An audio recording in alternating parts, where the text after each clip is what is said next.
Hello बच्चों, आज की क्लास के अंदर will be starting with the applications of Gauss theorem. आज हम सेकेंड एप्लीकेशन करेंगे जो कि है electric field due to a hollow spherical shell. In other words hollow sphere के बारे में बात करेंगे। से ये मेरा स्मॉल आर रेडियस का हॉलो शेल है जिसके ऊपर चार्ज क्यू यूनिफॉर्मली डिस्ट्रीब्यूटेड है। मुझे पॉइंट पी के ऊपर इलेक्ट्रिक फील्ड निकालना है। अब ये पॉइंट पी एग्जिस्ट कर सकता है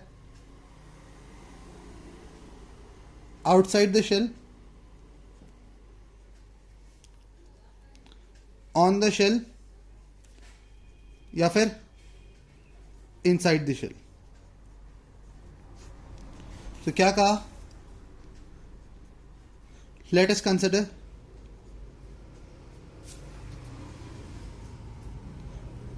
अ spherical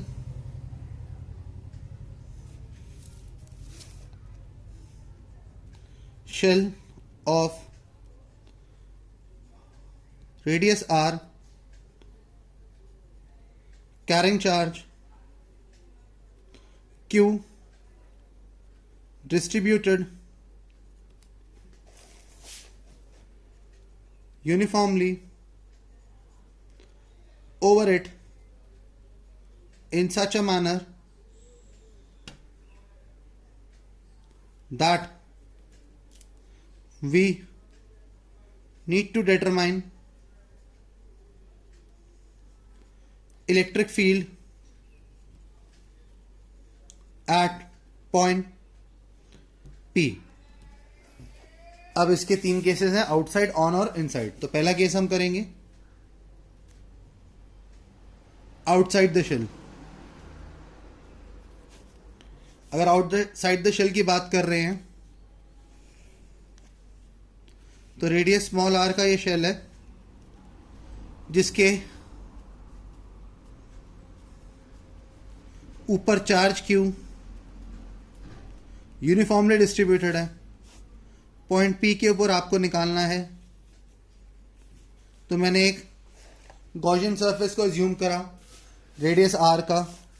तो इस तरीके से जो इलेक्ट्रिक फील्ड एसोसिएटेड होगी इसके साथ वो ई है। सेम तरीके से ds मान रहे हैं, n का normal area vector theta 0 degree आ गया। तो यहाँ पे consider surface integral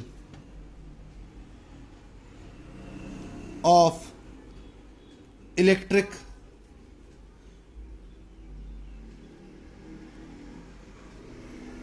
field over the Gaussian surface.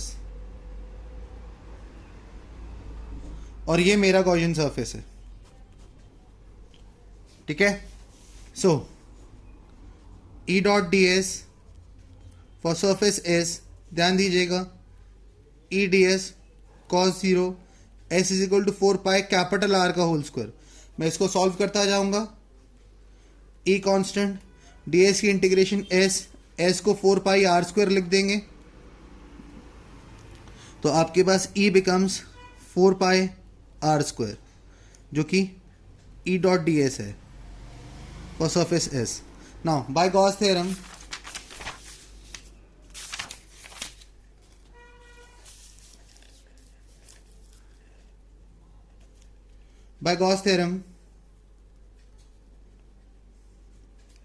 आपके पास जो E डॉट डी एस आएगा बेटा वो क्यू बाय एप्सिलॉन नॉट होगा। आपके पास यहाँ पर E dot d s 4 pi r square है, E dot d s q by epsilon naught है। इक्वेशन नंबर 2 आ गई, 1 इक्वल टू 2। तो E 4 pi r square q by epsilon naught आ गया। E becomes 1 by 4 pi epsilon naught q by r square.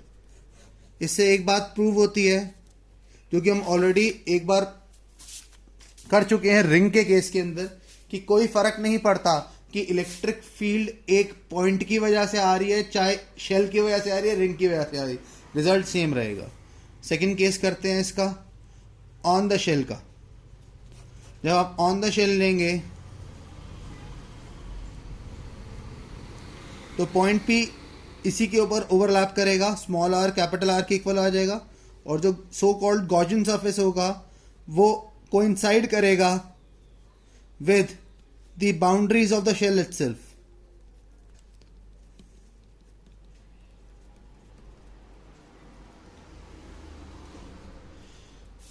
Here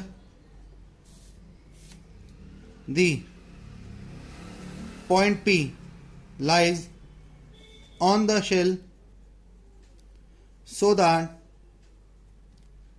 the Gaussian surface overlaps with the boundaries of the shell itself.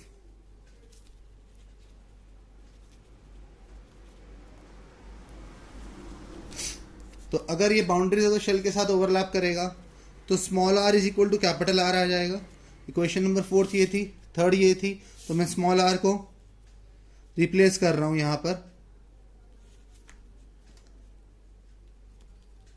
तो ये जो small are है इस capital R की जगह place हो जाएगा। तो ई का formula 1/4πε0 q by small r square आ जाएगा। ना तीसरा केस करेंगे इसका inside the shell. As far as inside the shell is concerned, ये मेरी स्मॉल आर रेडियस की शेल है।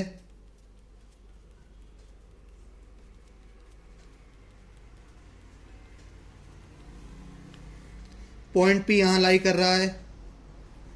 अब अगर मैं इसको एक स्फीयर ड्रॉ करूं, ये एक गॉसियन सरफेस ही नहीं होगा, क्योंकि गॉसियन सरफेस तो ऐसा सरफेस होता है जो कि अपने अंदर चार्ज एनक्लोज करता है, इसने अपने अंदर चार्ज एनक्लोज नहीं करा। Here the sphere of radius r encloses no charge in it, thereby Q is equal to 0। ये क्वेश्चन नंबर 6 आ गया। Put 6th and 3rd। तो यहां पे जब आप 0 करोगे तो पूरा इलेक्ट्रिक फील्ड ही 0 आ जाएगा। Hence electric field inside the shell, hollow shell, is 0। इसकी हेल्प से हम एक कर्व ड्रॉ करेंगे। कौन सा? इलेक्ट्रिक फील्ड वर्सेस रेडियस का।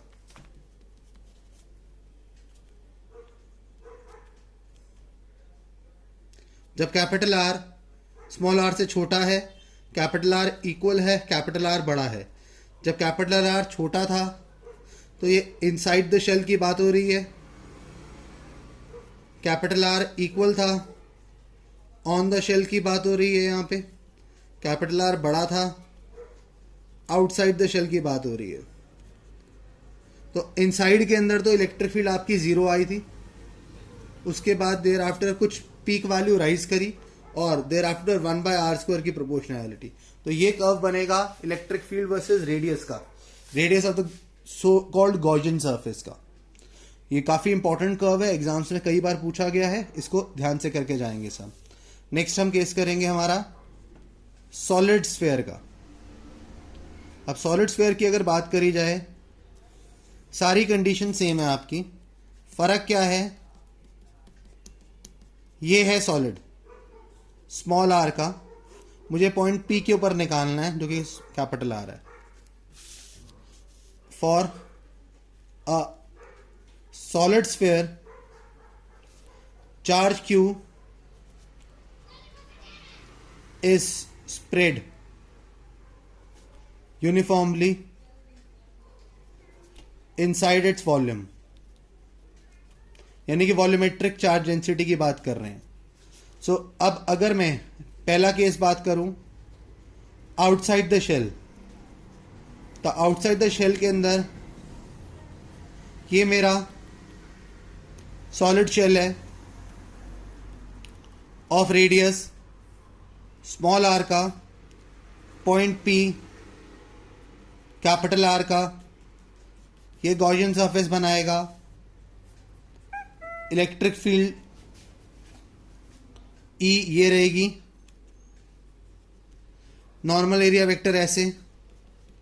कोई फर्क नहीं पड़ता कि चार्ज क्यू इस शेल के ऊपर डिस्ट्रीब्यूटेड है या इसके अंदर, पूरे तरीके से लेना देना है total charge enclose by the Gaussian surface, जो कि पिछले वाले के साथ सेम है। तो डेरिवेशन जो आएगी same as that of hollow sphere की आ जाएगी। कोई चेंज नहीं है, 1% का भी चेंज नहीं है यहां पे। नेक्स्ट करते हैं इसका शीट नंबर 4।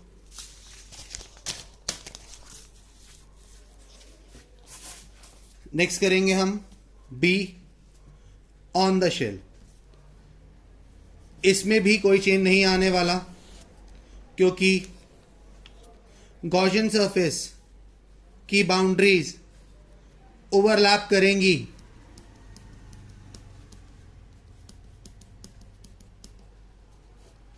ये पॉइंट पी है, गॉसियन सरफेस ओवरलैप करेगा आपके स्फेयर के साथ,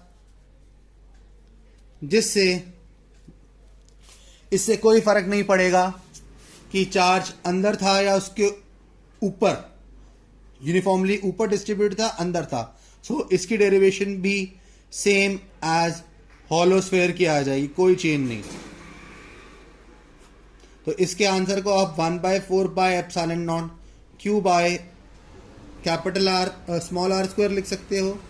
और जो आपका ऑन द आउटसाइड वाले का आया था E =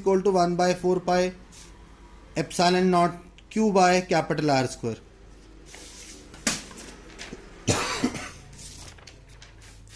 अब करेंगे इसका थर्ड पार्ट, जो कि इनसाइड द शेल है, इनसाइड द स्फेयर है।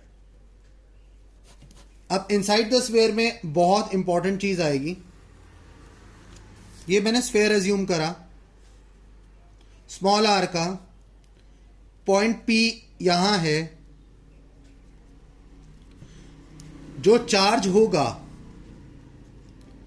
इस सॉलिड के अंदर वो यूनिफॉर्मली डिस्ट्रीब्यूटेड होगा। तो अगर बाहर वाले स्फेयर के पास चार्ज क्यू है, अंदर वाले स्फेयर के पास से चार्ज क्यू डैश आएगा। तो इसके अंदर इलेक्ट्रिक फील्ड ई की थी, ये नॉर्मल एरिया वेक्टर आ गया। तो चेंजेस देखो क्या आएंगे। पहली बात, जब आप गॉस थ्योरम लगाएंगे आप क्यू यूज नहीं कर सकते, आपको क्यू डैश का यूज करना पड़ेगा, और क्यू डैश की वैल्यू आपके पास है नहीं। तो हम यहां पे वॉल्यूम चार्ज डेंसिटी का यूज करेंगे, जो कि यूनिफॉर्मली डिस्ट्रीब्यूटेड होने की वजह से कांस्टेंट रहेगी। तो let Q be the total charge enclosed by the sphere with a volume charge density rho. Here we can write, आपके पास जो Q होगा टोटल चार्ज है 4/3 pi r cube. Small are ले रहे हैं क्योंकि स्मॉल आर मेरा ये वाला चार्ज, रेडियस इसका निकाल रहे हैं तो रेडियस भी इसी का लेंगे। क्यू ले रहे हैं तो रेडियस स्मॉल आर लेंगे, क्यू डैश लेंगे तो कैपिटल आर लेंगे, इनटू रो। सो क्या मैं इसकी हेल्प से 3Q/4 पाई आर क्यूब लिख सकता हूं। सिमिलरली जो क्यू डैश रहेगा 4/3 पाई आर क्यूब रो आ जाएगा। पुट थर्ड एंड फोर्थ, तो q dash 4/3 pi r cube rho, और इस रो की जगह मैं ये वाला फैक्टर डालूंगा 3q/4 पाई आर क्यूब। 4 पाई से 4 पाई, 3 से 3 कट गया, तो क्यू डैश का value q r cube by r cube आ गया। क्लियर है? अब by Gauss theorem E dot d s for surface s, इसको मैं सरफेस एस का नाम दे रहा हूं इस गॉसियन सरफेस को, is q dash by epsilon naught आ जाएगा, क्योंकि इस वक्त मेरे गॉसियन सरफेस ने चार्ज क्यू नहीं, चार्ज क्यू डैश एनक्लोज करा हुआ है, जिसकी वैल्यू मेरे पास ऑलरेडी इक्वेशन नंबर 5 में आ चुकी है। तो आपके पास E डॉट डी एस के लिए q r cube by r cube epsilon naught आ जाएगा। अब इसको इक्वेशन देने की कोई जरूरत नहीं है, सिर्फ इंटीग्रेट करेंगे।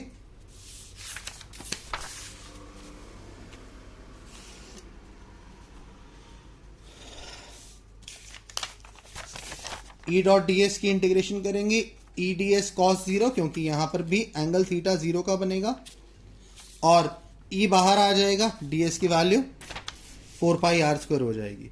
तो यहां पे E डी एस कॉस 0 और सरफेस एस आ जाएगा Q r cube by small r cube epsilon naught, Q capital R cube by small r cube epsilon naught. So E constant है, S 4 pi capital R square d s Q r cube by r cube epsilon naught, E becomes 4 pi capital R square, r की जगह x की जगह लिख दिया, Q r cube by r cube epsilon naught, ये cancel हो गए, E becomes 1/4 pi epsilon naught Q r by r cube. In other words यहां आप देख सकते हैं जो E रहेगा डायरेक्टली प्रोपोर्शनल टू R रहेगा। जितना ज़्यादा इलेक्ट्रिक फील्ड बढ़ती जाएगी उतना ही जितना ज़्यादा radius of the Gaussian surface बढ़ता जाएगा उतना ही ज़्यादा इलेक्ट्रिक फील्ड भी बढ़ती जाएगी। इसकी हेल्प से मैं यहां पर जब कर्व ड्रॉ करूंगा, electric field versus radius of the Gaussian surface का, जब कैपिटल आर छोटा है, कैपिटल आर इक्वल है, कैपिटल आर बड़ा है। पहला केस जब छोटा था वो इनसाइड द शेल था, inside the sphere rather, equal के केस के अंदर ऑन द स्फीयर, और ग्रेटर के केस के अंदर आउटसाइड हो जाएगा। आउटसाइड के केस के अंदर और ऑन के केस में कोई चेंज नहीं आया, चेंजेस आए तो यहां पर आए, तो यहां डायरेक्ट प्रोपोर्शनैलिटी की वजह से उसने कुछ वैल्यू गेन करी, देयर आफ्टर मैक्सिमम होने के बाद 1/r² की प्रोपोर्शनैलिटी है। तो ये इनसाइड, ये ऑन या आउटसाइड का कर्व है। ये भी कई बार एग्जाम से पूछा जाता है, ये वाली डेरिवेशन भी आप ढंग से करेंगे। ये थे आपके एप्लीकेशन ऑफ गॉस थ्योरम जो कि आज हम करने वाले थे। आज हम इतना ही करेंगे। मैं वीडियो अपलोड कर रहा हूँ, स्कैन करके आपकी PDF डाल रहा हूँ, उसमें टाइम लगेगा। आप इसको बाद में देख पाएंगे। इनकेस को किसी को डाउट हो तो मुझसे पूछ सकता है, और इसके सारे डाउट्स मैं आपके नेक्स्ट सेशन के अंदर कवर अप कर लूंगा। थैंक यू वेरी मच बच्चों, नेक्स्ट सेशन में मिलेंगे।